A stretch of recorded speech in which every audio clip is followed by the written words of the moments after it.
चलिए अब हम लोग पढ़ते हैं प्रकाशिकी, तरंग प्रकाशिकी। ये जो है 13 नंबर का आएगा। ध्यान समझिए, कितने नंबर का आएगा? 13 नंबर का। इसको जैसा कि हमने बताया था कि 4 पार्ट में इसको बनाएंगे। तो पहला पार्ट जो है इसमें कितना पढ़ना, इसको पहले समझ लेते हैं। पहले पढ़ेंगे गोलीय अवतल पृष्ठ द्वारा अपवर्तन, फिर गोलीय उत्तल पृष्ठ द्वारा अपवर्तन, और फिर इसके बाद लेंस द्वारा अपवर्तन के लिए सूत्र, जब दोनों तरफ माध्यम अलग अलग हों, फिर इसके बाद दोनों तरफ माध्यम जब समान हो। ये 4, ये जो है डेरिवेशन 4 ये हो जाएगा। इसके बाद लेंस मेकर सूत्र पढ़ना है और संयुक्त लेंसों की फोकस दूरी और क्षमता, बस इतना ही है। तो चलिए सबसे पहले देखते हैं गोलीय अवतल पृष्ठ। तो ये मान लेते हैं एक गोलीय अवतल पृष्ठ, क्या मानेंगे? यस पी यस डैश, जिसके सामने वाला माध्यम विरल माध्यम जिसका अपवर्तनांक n2, और पीछे वाला माध्यम सघन जिसका अपवर्तनांक n2 है। ये हो गया मुख्य अक्ष, ठीक है। और सामने वस्तु बिंदु वस्तु O पर रखी, और ये आपतित किरण OA, ठीक है। अब आपतित किरण देखिए ये हो गया, अब विरल माध्यम से सघन माध्यम में जाएगी तो यहाँ अभिलंब की आवश्यकता है, तो अभिलंब खींच लीजिए इस पे, ये अभिलंब, ठीक। अब आपतित किरण जो है इसको सीधे ऐसे निकलना, सीधे निकलेगी नहीं, तो किधर जाएगी? अभिलंब की ओर झुक जाएगी। तो इसको क्या करेंगे? अभिलंब की ओर कर लीजिए थोड़ा सा, ये अभिलंब की ओर हो गई। अब इसको पीछे बढ़ाएंगे तो ये जहां मिलेगी वहीं प्रतिबिंब बन जाएगा, ठीक। आई, और ये अभिलंब कहां से होके जाएगा? केंद्र से। क्यों? क्योंकि स्पर्शी त्रिज्या पर लंब होती है। तो ये देखिए इस पर जो है ये क्या होगी? लंब होगी। अब क्रम से मान लेंगे कि आपतित किरण, और ये क्या है? अपवर्तित किरण, और ये क्या है? अभिलंब। आपतित किरण OA, अपवर्तित किरण IA, और अभिलंब CA मुख्य अक्ष के साथ क्रमशः अल्फा, बीटा, गामा कोण बनाते हैं, ठीक। अब ये प्रत्येक दूरी कहाँ से नापेंगे? ये ध्रुव से, ठीक है। प्रत्येक दूरी दर्पण में ध्रुव से नापते हैं। तो अब एक काम और करना है, A से मुख्य अक्ष पर लंब AM खींचा, यही ना। अब देखिए यहाँ से हमको निकालना है, अच्छा आपतित किरण अपवर्तित किरण भी लिख लीजिए। क्या होगा? आपतित किरण, और ये क्या है? अभिलंब। आपतित किरण यही है ना, आपतित किरण और अभिलंब के बीच ये पूरा कोण क्या होगा? आपतन कोण I हो गया, ठीक है। और ये देखिए अपवर्तित किरण और ये अभिलंब, ये कोण बनेगा R, ठीक। अब निकालेंगे हम लोग, देखिए बहिष्कोण पता है ना, त्रिभुज की कोई एक भुजा बढ़ जाए तो उसके साथ जो कोण बनता है वो बहिष्कोण होता है। तो मान लेते हैं ये 1 2 3 है, ये बढ़ी हुई भुजा 4 है, तो ये बहिष्कोण दूर स्थित दोनों कोणों के योग के बराबर होता है। यानी कोण 4 बराबर किसके होगा? 1 और 2 के, ठीक है। अगर इधर ये वाली भुजा बढ़ा दिया जाए तो ये बना वाला कोण किसके बराबर होगा? 1 और 3 के, ठीक है। चलिए तो उसी प्रकार से इसमें देखिए कहीं है बहिष्कोण, किस त्रिभुज में? OAC ले लीजिए, इसमें बहिष्कोण कौन है? गामा। OAC में क्या होगा? गामा क्या है? बहिष्कोण है। अब अगर ये बहिष्कोण है तो गामा बराबर कितना आएगा? दूर स्थित दोनों कोण, एक अल्फा हो गया, ये I, तो यहां से मिल जाएगा अल्फा प्लस I। तो I का मान निकाल लो, गामा माइनस अल्फा, समीकरण 1 हो गया, ठीक है। और दूसरा बहिष्कोण कहाँ है?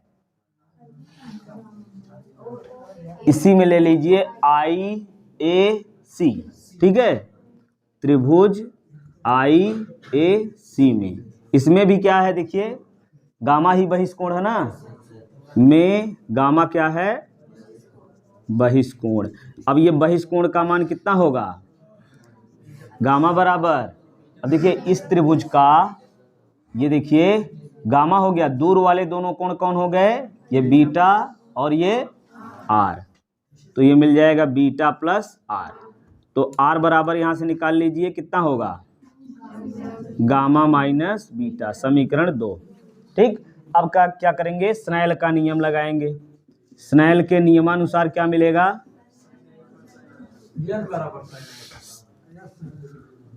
तो n लिखिए या लिखिए 1n2 लिखिए या n लिखिए। ठीक है, पहले माध्यम सापेक्ष दूसरे माध्यम का पूर्णांक है, इसलिए 1n2 लिखिए। तो 1n2 बराबर क्या होगा, sine I upon sine R. ठीक है, अब पहले माध्यम के सापेक्ष दूसरे माध्यम का पूर्णांक इसको कैसे लिखते हैं, n2 अपान n1। ठीक है, और ये मिल गया sine I upon sine R. ठीक है, अब एक काम और करना, यहाँ पे हमको समीकरण ये बना लें, बना लो समीकरण 2। अब देखिए इसमें क्या करेंगे, यदि यह लिखना होगा कि यदि ये गोली दर्पण जो है इसका द्वारक कम है या छोटे द्वारक का यदि है तो क्या होगा, देखिए छोटे द्वारक का यदि हो गया तो आई और आर का मान कम हो जाएगा, और क्या होगा, ए बिंदु किसके समीप हो जाएगा, पी के समीप, और यम भी पी के समीप होगा। तो यहाँ लिखना होगा, क्या लिखेंगे कि यदि दर्पण छोटे द्वारक का हो तो यम और ए पी के समीप होगा तथा आपतन कोण और अपवर्तन कोण का मान भी कम होगा। ठीक है, और जब आपतन कोण और अपवर्तन कोण का मान कम हो गया तो क्या होगा, आई और आर में ये क्या होगा, साइन को हटा देंगे, है ना।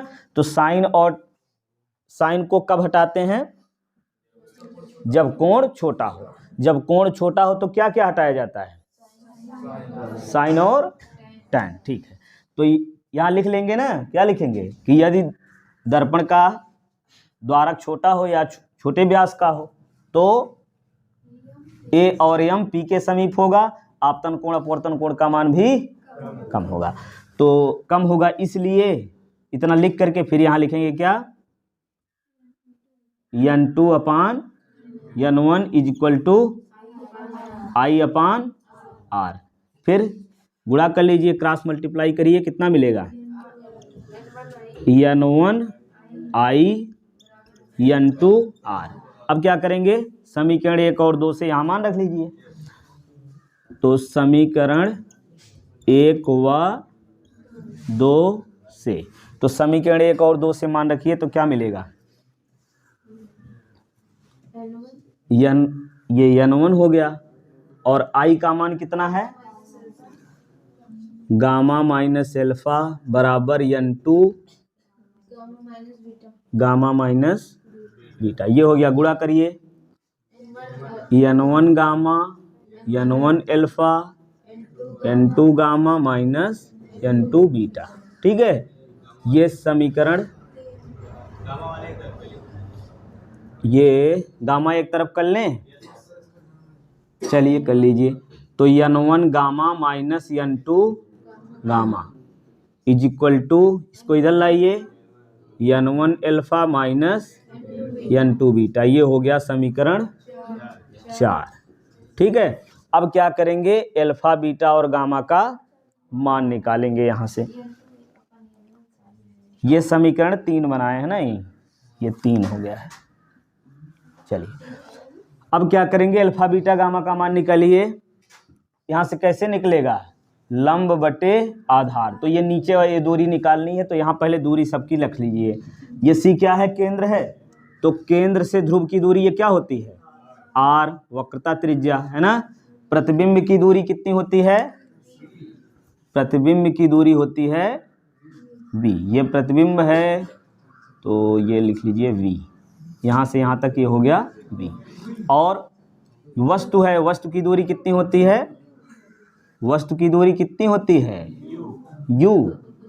वाह, तो अब क्या करेंगे, देखिए ध्यान से, ये यम पी के समीप हो गया है, यम पी के समीप हो गया, तो यम से दूरी समझिए या पी से दूरी, दोनों एक ही रहेगा, है ना। चलो, तो अल्फा का मान निकालने के लिए कौन सा त्रिभुज लेंगे, ओ ए एम, या लिख लें त्रिभुज ओ ए एम में ये लंब बटे आधार, तो क्या होगा tan अल्फा, लंब कितना है h बटे आधार u, देखिए o से ये दूरी कितनी है u। अब ये माइनस में है, सामने वाली दूरी माइनस में, तो माइनस इतना लिख लीजिए, tan अल्फा मिल गया। अब ऐसे निकालिए त्रिभुज, अब दूसरा वाला IAM, इसमें क्या होगा tan बीटा बराबर लंब बटे आधार, I तक की दूरी क्या है v, ये हो जाएगा माइनस v।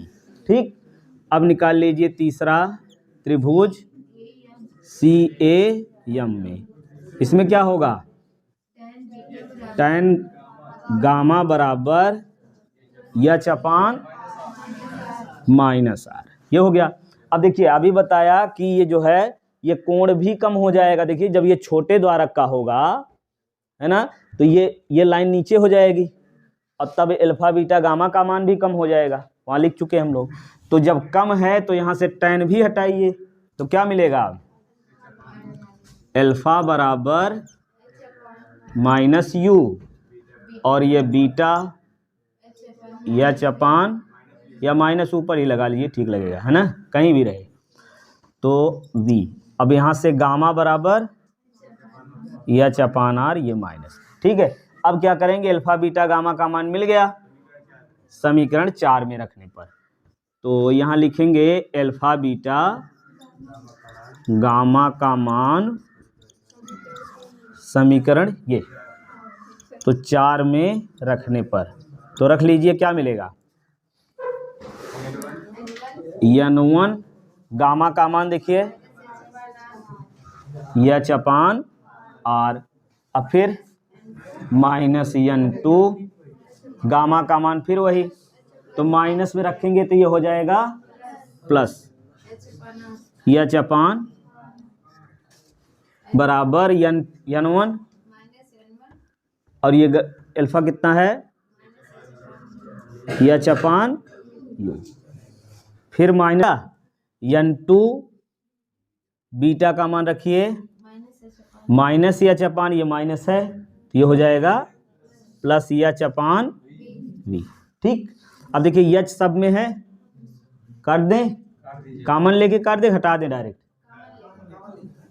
कॉमन लेके, चलिए ठीक है, h निकालिए इसमें से कॉमन, तो क्या मिलेगा, ये प्लस वाला पहले लिख दें n2 अपान r माइनस n1 अपान r। अब यहाँ से h कॉमन लीजिए, n2 upon v minus n1 upon u, ये h से h कट गया, ठीक है, ये हर बराबर है, इसको पहले लिख दें, ये n2 upon v minus n1 upon u is equal to, ये हर बराबर है, इसको लिख दीजिए n2 माइनस n1 अपान r, ये हमारा फार्मूला मिल गया। ठीक, अब समझिए ध्यान से, यदि इसी में दिया हो पहले माध्यम के सापेक्ष दूसरे माध्यम का अपवर्तनांक, तो क्या करेंगे, देखिए पहले माध्यम के सापेक्ष दूसरे माध्यम का अपवर्तनांक हम यदि मान लें n है, यदि पहले माध्यम के सापेक्ष दूसरे माध्यम का अपवर्तनांक क्या है n है, तो n2 अपान n1 की जगह हम क्या लिखेंगे n लिखेंगे। तो यहाँ से n2 अपान n1 ले आने के लिए क्या करना पड़ेगा, n1 से भाग देना पड़ेगा। ठीक है, तो चलिए इधर लिख देते हैं, बताइए क्या लिखें, n1 से भाग दे करके बोलिए इसमें n2 अपान और पूरे का अपान माइनस n1 अपान n1 u, और इधर n2 upon n1 minus n1 अपान n1 अपान r। ये देखिए ये कट गया, ये भी कट जाएगा, और हम जानते देखिए पहले माध्यम यहाँ लिखना पड़ेगा, यदि पहले माध्यम के सापेक्ष दूसरे माध्यम का अपवर्तनांक n है तो क्या होगा n बराबर n2 अपान n1, इतना पहले लिख लीजिए, फिर वही वाला मान यहाँ रख देंगे, तो क्या मिल जाएगा n अपान v माइनस 1 अपान u n माइनस 1 अपान r, ये दूसरा फार्मूला हो गया। तो ये दोनों फार्मूले अच्छे से याद रखना है। देखिए याद करने की ट्रिक क्या है, देखिए दूसरे माध्यम पहले वस्तु होगी फिर प्रतिबिंब बनेगा, पहले वस्तु होगी फिर प्रतिबिंब बनेगा, तो दूसरे माध्यम में देखिए प्रतिबिंब, ऐसे समझ लीजिए कि जब दूसरे माध्यम का अपवर्तनांक लिखेंगे तो वहां प्रतिबिंब लिखेंगे, तो n2/v माइनस n1/u, 1 में क्या है प्रतिबिंब लिख दिए। देखिए n2/v माइनस n1/u, और इधर देखिए n2 माइनस n1 है, वही लिखे हैं n2 माइनस n1/r, ऐसे याद रखिए, ठीक। और ये दूसरा वाला n/v minus 1/u n minus 1/r हो जाएगा। ये फार्मूला होगा। अब इसी प्रकार से अब देखना हमको गोलीय उत्तल पृष्ठ के लिए अपवर्तन का सूत्र नोट करना है, तो नोट कर लीजिए, फिर अगला लगाएं। चलिए अब देखते हैं गोलीय उत्तल पृष्ठ द्वारा अपवर्तन का सूत्र। तो इसमें ठीक उसी प्रकार से मानेंगे कि एक गोलीय उत्तल पृष्ठ क्या है, एस पी एस डैश है, ये हो गया मुख्य अक्ष, ठीक है। अब इसका केंद्र कहाँ होगा, यहाँ होगा। सामने वाला माध्यम विरल माध्यम अपवर्तनांक n1, पीछे वाला माध्यम सघन माध्यम जिसका अपवर्तनांक n2 है, और ये दर्पण का वक्रता केंद्र C है। अब देखिए अभी अभिलंब की जरूरत पड़ेगी, अब पहले खींच लेते हैं वही, तो ये अभिलंब खींच लो, ठीक। यहाँ ये बिंदु मान लेंगे A, ठीक है। तो वस्तु हो गई, बिंदु वस्तु O है। अब यहाँ से आपतित किरण क्या होगी, OA, ठीक है। इसको सीधे ऐसे निकलना है, लेकिन निकलेगी नहीं, किधर से जाएगी, सघन माध्यम है तो क्या होता है, अभिलंब की ओर झुक जाती है, ठीक है। तो इसको पीछे बढ़ाएंगे ना, थोड़ा नज़दीक बनाइए इसको, ओ थोड़ा सा नज़दीक ले लीजिए। ये वस्तु से ये आई आपतित किरण हो गई। अभी देखिए इसको जाना था ऐसे सीधे, लेकिन जाएगी नहीं, अभिलंब की ओर झुक जाएगी, तो थोड़ा सा नीचे कर लीजिए इसको, ये ठीक है। अब इसको क्या करेंगे, पीछे बढ़ाएंगे, तो ये मिलेगी आई पर, ठीक है। तो इतना बनाने के बाद देखिए कैसे लिखेंगे, एक गोलीय उत्तल पृष्ठ एस पी एस डैश है, ठीक है। सामने वाला माध्यम विरल माध्यम जिसका अपवर्तनांक n1 है, और पीछे वाला माध्यम सघन माध्यम जिसका अपवर्तनांक n2 है। बिंदु वस्तु O से आपतित किरण OA है, और अभिलंब क्या कहेंगे CA, और अपवर्तित किरण IA जो भी है, इतना है। फिर लिखने के बाद लिखेंगे कि आपतित किरण कौन सी है, आपतित किरण OA, अपवर्तित किरण IA, और अभिलंब CA मुख्य अक्ष के साथ क्रमशः अल्फा बीटा गामा कोण बनाते हैं, ठीक। और क्या होगा, देखिए ये आपतित किरण OA अभिलंब के साथ ये वाला है ना, आई हो गया, और ये हो गई अपवर्तित किरण अभिलंब के साथ ये R, ठीक है। चलिए अब बहिष्कोण ढूंढिए, कौन सा लेंगे, इधर से ये देखिए है, चलिए त्रिभुज कौन सा लें, IAC, त्रिभुज IAC में, अब देखिए IAC में कौन सी भुजा बढ़ी हुई है, ये वाली। अब इसमें देखिए ये R जो है, देख पा रहे हैं, IAC का ये R जो है यही क्या है, बहिष्कोण है ना। तो यहाँ से मिल जाएगा R बराबर, R देखिए दूर वाले दोनों कोणों के योग के बराबर होता है ना, देख पा रहे हैं त्रिभुज कौन सा लिए हैं, ये वाला। तो इसमें बहिष्कोण R बन गया, दूर वाले दोनों कोण कौन हो गए, बीटा और गामा। तो R बराबर हो जाएगा बीटा प्लस गामा, ठीक है। अब फिर लेंगे देखिए ये वाला त्रिभुज, कौन सा, अच्छा ऐसे थोड़ा सा इसमें लिख दीजिए जैसे वहां लिखे थे, IAC में कौन बहिष्कोण है, R बहिष्कोण है, ठीक। अब फिर दूसरा त्रिभुज कौन सा है, OAC में कौन है बहिष्कोण, I है ना, I क्या है, बहिष्कोण है। तो यहां से I बराबर क्या मिलेगा, I बराबर अल्फा प्लस गामा, समीकरण 2 हो गया। अब क्या करेंगे, क्या लिखेंगे? स्नेल के नियमानुसार। तो स्नेल के नियमानुसार क्या मिलेगा? पहले माध्यम सापेक्ष दूसरे माध्यम का पूर्णांक लिख दें, sine I upon sine R. तो ये हो जाएगा n2 upon sine I upon sine R. फिर वही लिखेंगे कि यदि दर्पण का व्यास छोटा हो या कह लीजिए छोटे द्वारक का हो तो क्या होता है, ये लंब नहीं खींचे ना, इसको भी खींच लीजिए। एक लंब क्या है? एम है, ठीक है। तो जब छोटे द्वारक का होगा तो ए एम पी के समीप होगा और अल्फा बीटा गामा का मान भी कम होगा, ठीक है। तो इतना लिखने के बाद फिर क्या लिखेंगे? n2 upon n1 is equal to I upon R. फिर गुणा कर लीजिए तो ये मिल जाएगा, नीचे लिख दें n2 आर या n1 आई लिख लीजिए पहले, ठीक है। n1 आई बराबर n2 आर, जो भी लिखना चाहें। समीकरण कौन सा हो गया? ये 3। अब क्या करेंगे? आई आर मिल, अब मान इसमें रख लीजिए आई आर का, तो क्या होगा? समीकरण 1 व 2 से क्या कर रहे हैं?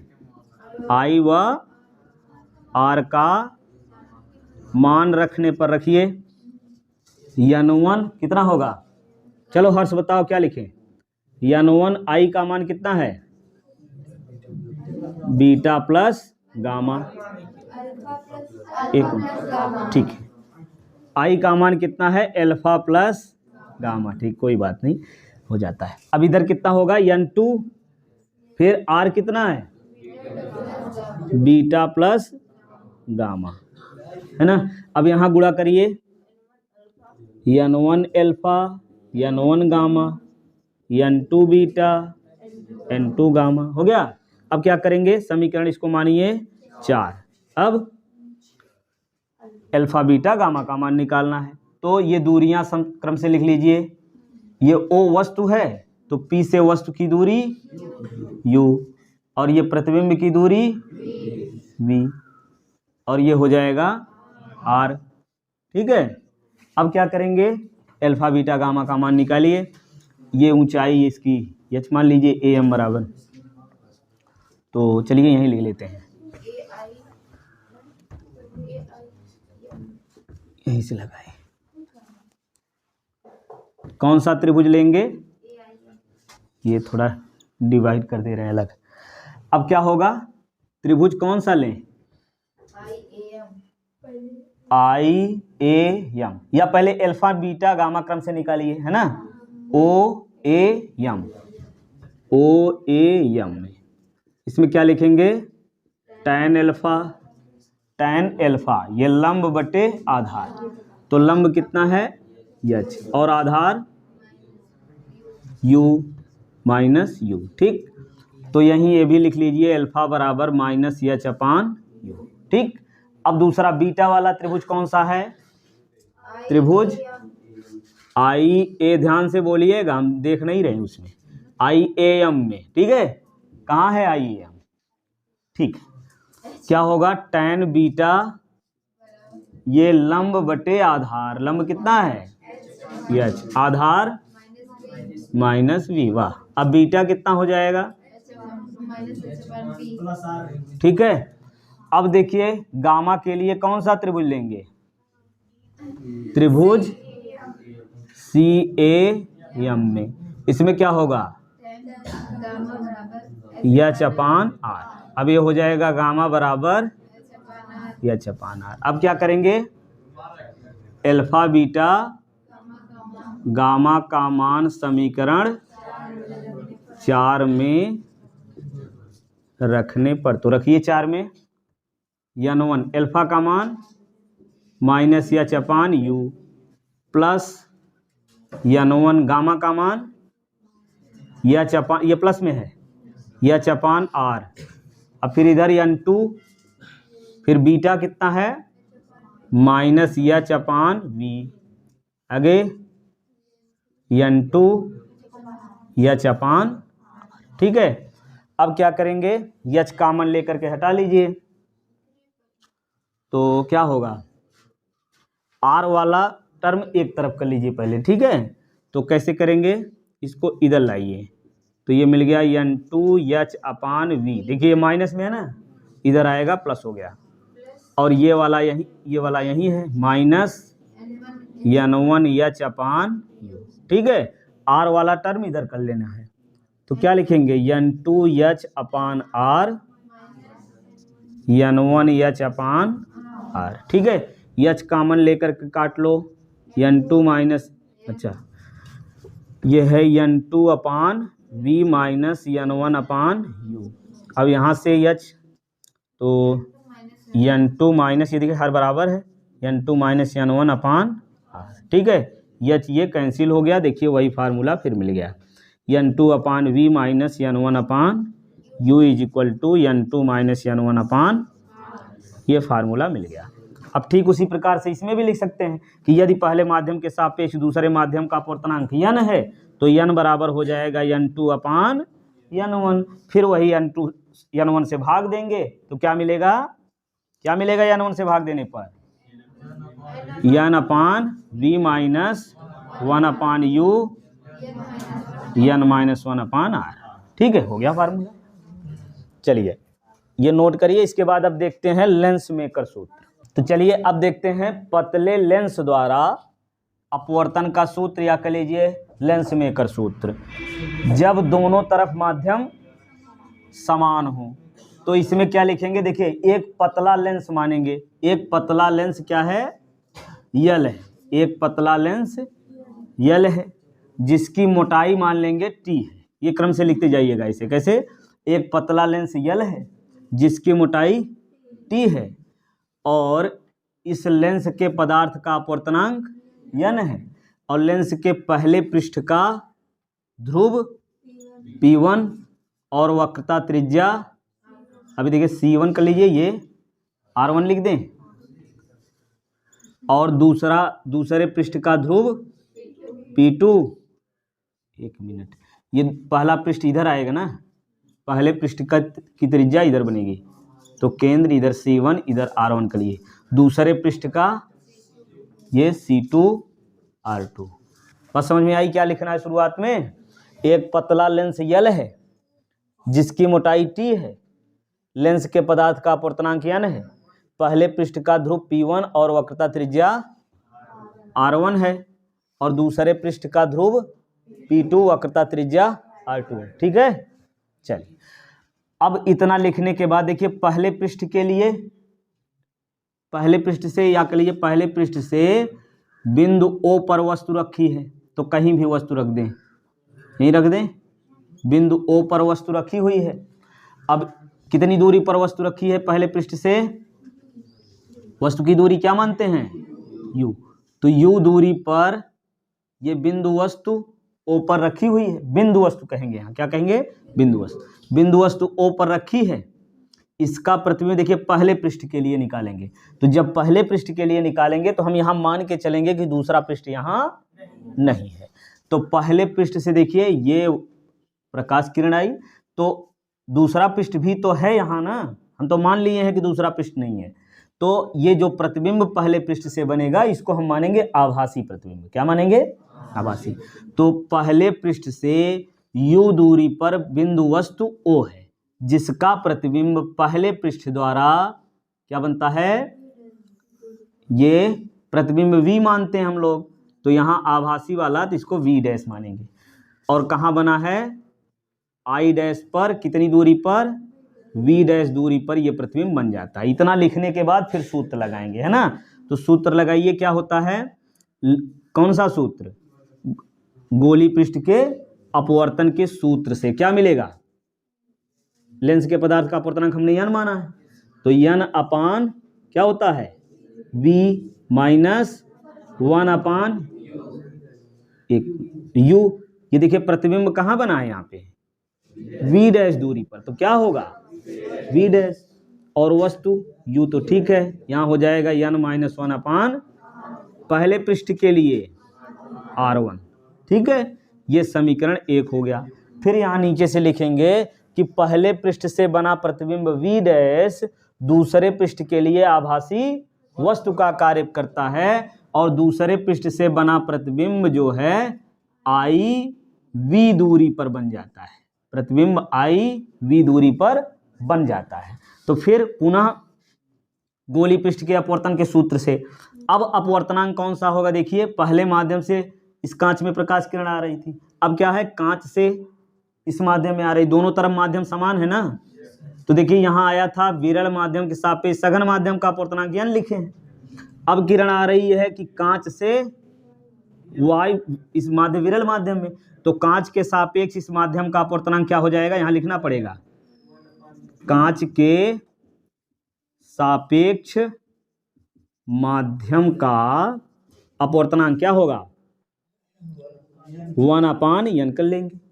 ठीक, अब रखिए क्रम से, तो n/n की जगह क्या लिखेंगे 1/n अपान, ये देखिए प्रतिबिंब है ना, प्रतिबिंब कितनी दूरी पर बना दूसरे पृष्ठ से v, तो ये हो गया v माइनस 1/u, वस्तु कहाँ है दूसरे पृष्ठ की v डैश, तो ये हो गया v डैश बराबर 1/n माइनस 1/, ये r2 हो गया। ठीक है, अब क्या करेंगे, यहां से ध्यान दीजिए n से भाग दे देंगे। ठीक है, n से अगर भाग दें तो क्या मिलेगा, n से भाग नहीं बल्कि गुणा करना होगा, क्या n से गुणा करिए, सब में n से गुणा करिए तो क्या मिलेगा, n काट दें लिख के, तो क्या मिलेगा 1/v माइनस यहाँ से n से गुणा करिए n/v डैश, इसमें n से गुणा करेंगे क्या मिलेगा 1 माइनस n अपान r2। ठीक है, अब देखिए समीकरण 1 और 2, यहाँ n/v डैश n/v डैश दोनों समान, ये प्लस में माइनस में दोनों जोड़ लीजिए। समीकरण 1 व 2 को जोड़ने पर, अब जोड़ लीजिए क्या मिलेगा, डायरेक्ट जोड़ दें, ये कैंसिल हो गया तो बचा क्या 1/v minus 1/u is equal to n माइनस 1/r1 प्लस 1 माइनस n/r। ठीक है, तो ये n माइनस 1 है, इसको भी n माइनस 1 बनाइए तो क्या हो जाएगा 1/v माइनस 1/u n माइनस 1/r1, माइनस कॉमन लीजिए तो n माइनस 1/r2। ठीक है, n माइनस 1 पूरे में से कॉमन, n माइनस 1 कॉमन हो गया तो क्या बचेगा 1/r1 माइनस 1/, ये मिल गया फार्मूला। अब देखिए लेंस के सूत्र से, लेंस का जो सूत्र होता है वो क्या होता है, लेंस के सूत्र से, लेंस का सूत्र क्या है 1/f 1/v माइनस 1/u, तो ये मान यहाँ रख सकते हैं। तो यहाँ से फोकस दूरी मिल जाएगी, तो फोकस दूरी के रूप में लिखेंगे तो क्या मिलेगा 1/f is equal to n minus 1 1/r1 minus 1/r2, ये हो गया लेंस मेकर सूत्र। ठीक, बहुत ही इंपॉर्टेंट है, इसको अच्छे से तैयार करके जाइए। चलिए अब देखते हैं लेंस मेकर का वो सूत्र जिसमें दोनों तरफ माध्यम अलग अलग हों। तो ठीक उसी प्रकार से मानेंगे, एक लेंस जो है वो क्या है L, एक लेंस L है ना, जिसकी मोटाई T है।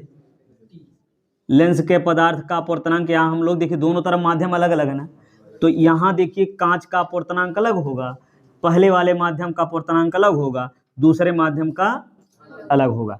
तो पहले वाले माध्यम का अपवर्तनांक n1, कांच के पदार्थ का अपवर्तनांक n2 और दूसरे माध्यम का अपवर्तनांक n3 मान लेते हैं। ठीक है, अब ये बताइए ये दूसरे वाले माध्यम का अपवर्तनांक ज़्यादा मानेंगे कि पहले माध्यम का, दूसरे माध्यम, तो यहाँ कहेंगे कि ये n3 का अपवर्तनांक जो है n1 से अधिक है और कांच का अपवर्तनांक इससे भी अधिक है। ठीक है, तो यहाँ समझेंगे कि n2 जो है वो n1 से अधिक है और n3 जो है वो n2 से अधिक है। कुल मिला के n2 सबसे ज़्यादा है, उससे कम n3 और सबसे कम n1 है। बात समझ में आई? अब फिर लिखेंगे कि लेंस के पहले पृष्ठ का ध्रुव P1 वक्रता त्रिज्या क्रम से ऐसे लिख लीजिए क्या कि लेंस के पहले पृष्ठ का ध्रुव P1 वक्रता त्रिज्या R1 वक्रता केंद्र C1। तो वक्रता केंद्र पहले लिखिए, वक्रता केंद्र C1 और वक्रता त्रिज्या R1 है। और दूसरे पृष्ठ का ध्रुव P2 वक्रता केंद्र C2 वक्रता त्रिज्या R2 है। इतना मान लेंगे पहले। क्या मानेंगे फिर समझ में आया?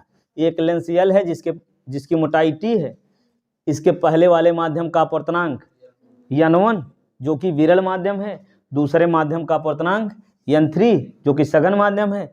कांच के पदार्थ का या कर लीजिए लेंस जिस पदार्थ से बना हुआ है उसका अपवर्तनांक n2 है।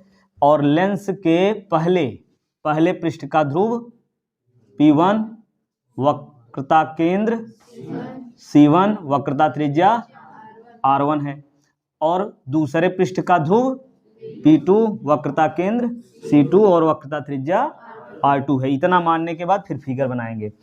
कैसे बनाएंगे कि पहले पृष्ठ से ठीक उसी प्रकार से पहले पृष्ठ से कितना u दूरी पर ये बिंदु वस्तु रखी हुई है। अब ये वस्तु से प्रकाश की किरण इधर आएगी। अब देखिए दूसरे पृष्ठ का ये पहले पृष्ठ का वक्रता केंद्र C1 माने हम लोग, है ना। तो C1 से यहाँ पर क्या करेंगे, अभिलंब खींचना होगा। अब ये प्रकाश किरण देखिए विरल से सघन में आ रही है तो झुक जाएगी, ये झुक जाएगी। अब इसको पीछे बढ़ाना पड़ेगा, तो पीछे बढ़ाएंगे तो ये प्रतिबिंब बन जाएगा। अब ये प्रतिबिंब वास्तविक तो है नहीं क्योंकि दूसरे पृष्ठ से भी अभी अपवर्तन होगा, तो मान के चलेंगे कि दूसरा पृष्ठ अभी नहीं है। तो पहले पृष्ठ से ये जो बना है आभासी प्रतिबिंब I डैश कितनी दूरी पर मानेंगे, V डैश दूरी पर बना है। इतना लिख लेंगे। क्या लिखेंगे कि पहले पृष्ठ से U दूरी पर बिंदु वस्तु O, पहले पृष्ठ से U दूरी पर बिंदु वस्तु बिंदु O पर स्थित है। ठीक है, इसका आभासी प्रतिबिंब I डैश V डैश दूरी पर बन जाता है। ठीक है, इतना लिखने के बाद फिर लिखेंगे गोलीय पृष्ठ के अपवर्तन के सूत्र से। क्या लिखेंगे, गोलीय पृष्ठ के अपवर्तन के सूत्र से। ठीक है, क्या मिलेगा, फार्मूला याद है ना। तो यहाँ देखिए पहला माध्यम और दूसरा माध्यम दोनों का अपवर्तनांक दिया हुआ है, तो वो फार्मूला कौन सा था, याद है ना, बताइए क्या है, n2 upon v, n1 upon u, n2 minus n1 अपान r। ये अच्छे से याद रखिए भाई। दूसरे वाले माध्यम में बटे में लिखेंगे प्रतिबिंब, पहले वाले माध्यम में लिखेंगे वस्तु, और यहाँ पहले माध्यम का अपवर्तनांक माइनस दूसरे माध्यम का अपवर्तनांक बटे वक्रता त्रिज्या। ठीक है, तो वही काम करिए। यहाँ से क्या लिखेंगे, दूसरे माध्यम का अपवर्तनांक कौन सा दूसरा माध्यम है, n2 अपान क्या लिखते हैं, v डैश प्रतिबिंब की दूरी माइनस n1 अपान u, फिर n2 माइनस n1 अपान r1। ये मान लें समीकरण 1। ठीक, फिर अब लिखेंगे कि पहले पृष्ठ से बना प्रतिबिंब आभासी प्रतिबिंब I v डैश दूरी पर I डैश बना प्रतिबिंब दूसरे पृष्ठ के लिए वस्तु का कार्य करता है।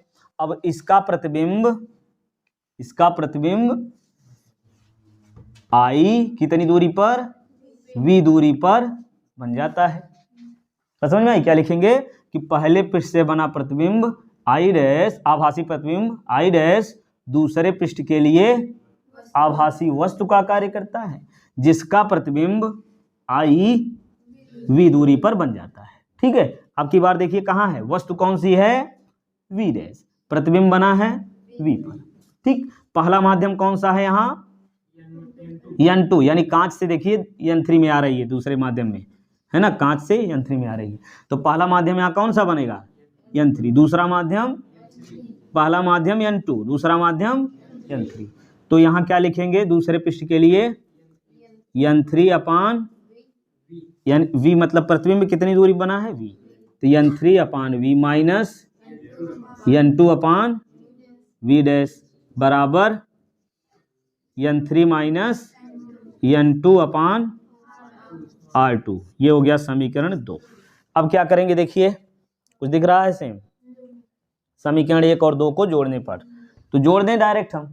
तो देखिए आप एग्जाम में कैसे लिखेंगे, समीकरण 1 और 2 को जोड़ने पर दोनों लिखिए, फिर दोनों समीकरण उतारिए, फिर इसको काटिए, तब इसके बाद जोड़िए। क्या जोड़ के क्या मिलेगा, N3/V माइनस N1/U बराबर N2 minus N1/R1 minus N3 ये प्लस में है N3 माइनस N2/R2। ठीक है, बस ये मिल गया हमारा फार्मूला। अब इसमें देखिए, इसी से यदि लेंस मेकर सूत्र वो वाला निकालना है जिसमें दोनों तरफ माध्यम समान है, तो वो भी निकाल सकते हो। ठीक है, कैसे निकालेंगे कि जब दोनों तरफ माध्यम समान है, तो N1 और N3 की जगह देखिए, जब दोनों तरफ देखिए लिख लीजिए, जब दोनों तरफ माध्यम क्या हो, समान हो, दोनों तरफ के माध्यम समान हो, तो क्या होगा, N1 बराबर N3 के हो जाएगा। तो जहां N1 है वहां N3 लिख दें, लिख दो, या N3 की जगह N1 लिखो, है ना। तो क्या हो जाएगा, N1/V माइनस N1/U बराबर N2 minus N1/R1 plus N1 minus N2/R2। अब ये हो जाएगा कितना, N1 कॉमन लो या ऐसे ही रहने दो, ये N1 से भाग दें, N1 से भाग देंगे, कुछ उल्टा मिल गया क्या, 1/V माइनस 1/U। ठीक, अब यहाँ से क्या मिलेगा, N1 से भाग दीजिए, डायरेक्ट लिखें N2/N1, इसको लिखेंगे N माइनस N1 से भाग देंगे 1/R1 प्लस ये 1 माइनस N/R2। समझ में आ रहा है ना। अब यहाँ से मिला 1/V माइनस 1/U, ये हो गया N माइनस 1/R1 माइनस कॉमन, तो N माइनस 1/R2, तो ये मिल गया 1/V minus 1/U, N minus 1 common ले लो, मिल गया 1/R1 माइनस 1/R2, यही मिला था, हो गया, समझ में आया। चलिए इसके बाद देखेंगे संयुक्त लेंस की फोकस दूरी और क्षमता, यही लास्ट न्यूमेरिकल इसमें जो है ये डेरिवेशन बचा हुआ है। चलिए अब अगला देखते हैं, ये भी बहुत इंपॉर्टेंट, देखिए जितने भी डेरिवेशन हमने इसमें बताया है ये सब के सब इंपॉर्टेंट है, अच्छे से इनको तैयार कर लीजिए। अब लास्ट वाला देखते हैं, संपर्क में रखे दो लेंसों की संयुक्त फोकस दूरी और क्षमता। ठीक है, तो इसमें भी मान लेंगे उसी प्रकार से कि दो लेंस L1 और L2 हैं जो संपर्क में रखे हुए हैं। L1 लेंस की फोकस दूरी F1 और क्षमता P1 है, ठीक है, और L2 लेंस की फोकस दूरी बोलिए F2 और क्षमता P2 है। ठीक है, तो बस अब फिर लिखेंगे, इतना लिखने के बाद फिर ऊपर यही लिखेंगे कि लेंस L1 से U दूरी पर, क्या U दूरी पर बिंदु वस्तु O है, ठीक है, जिसका आभासी प्रतिबिंब क्या I डैश V डैश दूरी पर बनता है। देखिए ऐसे समझेंगे, देखिए जितना न्यूमेरिकल है सब जो डेरिवेशन जितने भी हैं सब में इसी प्रकार से हम लोग मान रहे हैं, है ना। जो आभासी वाला बन रहा है प्रतिबिंब उसको I डैश V डैश दूरी बना रहे हैं। पहले आभासी बनता है, फिर दूसरे पृष्ठ के लिए या दूसरे लेंस के लिए वास्तविक बन जाता है। ठीक, चलिए तो क्या कहेंगे कि पहले लेंस L1 से U दूरी पर बिंदु वस्तु O है जिसका आभासी प्रतिबिंब I डैश V डैश दूरी पर बन जाता है। इतना लिखेंगे, ये फिगर बनाएंगे, फिर लिखेंगे लेंस के सूत्र से, क्या लिखेंगे, लेंस के सूत्र से। तो लेंस का सूत्र तो याद ही है, क्या होता है 1/F 1/V माइनस 1/U। यहाँ क्या होगा, पहले लेंस की फोकस दूरी क्या है F1, प्रतिबिंब बना है कितनी दूरी पर V डैश, वस्तु कितनी दूरी पर है U। ठीक, चलिए ये बन गया समीकरण 1। अब क्या लिखेंगे, कि पहले लेंस से बना आभासी प्रतिबिंब आई डैश, देख लेंगे ना, पहले लेंस से बना प्रतिबिंब आभासी प्रतिबिंब आई डैश दूसरे लेंस के लिए आभासी वस्तु का कार्य करता है, जिसका प्रतिबिंब, अब दूसरे लेंस से, ऐसे कह लीजिए दूसरे लेंस से बना प्रतिबिंब क्या, आई कितनी दूरी पर, v दूरी पर बन रहा है, ऐसे ही ना।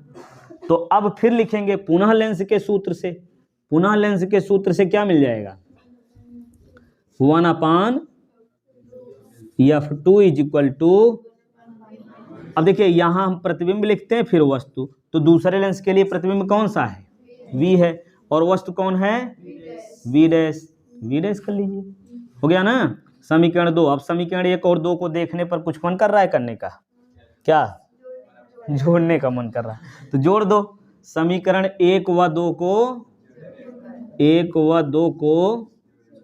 जोड़ने पर, तो जोड़ लो, क्या मिल जाएगा, ये कट जाएगा, ठीक है। तो मिला क्या, डायरेक्ट लिख दें 1/f1 प्लस 1/f2, आगे इज इक्वल टू, देखिए ये वाला तो कट जाएगा, ये मिला 1/v माइनस 1/u, ठीक।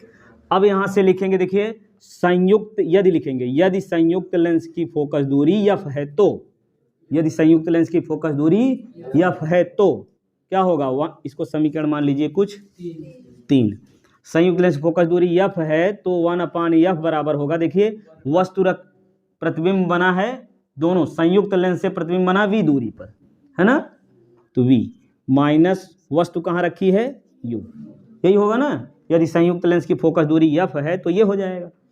अब यही मान समीकरण 3 में रखने पर, यह मान समीकरण 3 में रखने पर, तो रख लीजिए, क्या मिल जाएगा, 1/f1 प्लस 1/f2 बराबर 1/f, ये मिल गया संयुक्त लेंस की फोकस दूरी। अब अगर संयुक्त लेंस की क्षमता निकालनी है तो क्या लिखेंगे, पहले लेंस की क्षमता, है ना, पहले लेंस की क्षमता, कहाँ लिखें, यहाँ लिख दें, मिटा दें इसको, पहले लेंस की क्षमता क्या होगी, डायरेक्ट लिखें, पहले लेंस की क्षमता P1 बराबर 1/f1, दूसरे लेंस की क्षमता P2 बराबर 1/f2, संयुक्त लेंस की क्षमता, ठीक है। अब ये मान समीकरण क्या माने इसको, 4, समीकरण 4 में रखने पर, अब जब ये मान सभी समीकरण 4 में रख देंगे हम लोग तो क्या मिल जाएगा, 1/f1 क्या लिखें, P1, और फिर 1/f2 P2, 1/f, तो ये मिल गया संयुक्त लेंस की क्षमता, ये संयुक्त लेंस की फोकस दूरी, संयुक्त लेंस की क्षमता, ठीक है। अब यहाँ याद रखिए ध्यान से, अब दोनों लेंसों में जो, यदि दोनों उत्तल लेंस हैं, दोनों उत्तल लेंस हैं, तो P1 ये f1 और f2 का मान प्लस में लिखेंगे, दोनों उत्तल लेंस हैं तो प्लस में लिखेंगे, अगर कोई भी अवतल हो गया तो उसके लिए माइनस हो जाएगा, चाहे फोकस दूरी हो या क्षमता हो। क्षमता अगर ऋणात्मक लिखा जाए तो इसका मतलब वो कौन सा लेंस है, अवतल लेंस है, समझ गए, बस इतनी बात याद रखनी है। चलिए पढ़ते रहिए, इसके बाद हम लोग अगला प्रिज्म वाला पूरा चैप्टर और वो दूरदर्शी, संयुक्त, सूक्ष्मदर्शी, ये अगले वीडियो में देखेंगे।